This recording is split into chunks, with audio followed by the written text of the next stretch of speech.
We're hearing firsthand tonight about the tragic consequences driving impaired can have on someone's life. Tonight, York Regional Police launched their holiday ride program alongside a victim of impaired driving.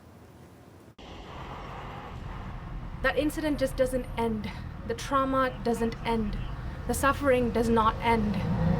It continues in the lives of the loved ones who has lost their lives on that road that day.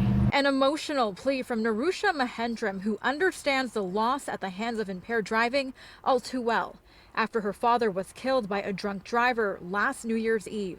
It's the fact that I could never see him again. I could never talk to him again and never had a chance to properly say bye. Her father, 68-year-old Mahendram Selathure, died that night on scene. The driver of the other vehicle, 40-year-old Stanley Choi, was charged and convicted of impaired driving causing death and criminal negligence causing death, now sentenced to 7 years in prison. If you know your limit and you have a feeling that you might be going over, don't take the risk to get behind the wheel. It's a message York Regional Police wants to get across this holiday season.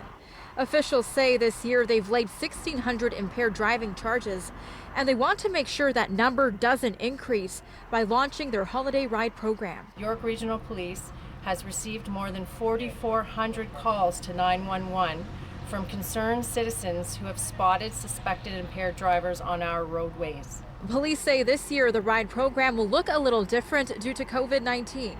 Popping up in areas where they typically don't, like residential streets and back roads. We know that the locations where people often consume alcohol have changed as bars, clubs, and restaurants have been either closed or have reduced capacity. With the anniversary of Nerusha's father's death just over a month away, and as she reflects on the tragic year it has been, her message to the community carries a lot of weight. Take care of those around you. And please, please help bring these numbers and these sufferings down. York Regional Police say the ride program will be in effect until New Year's Day.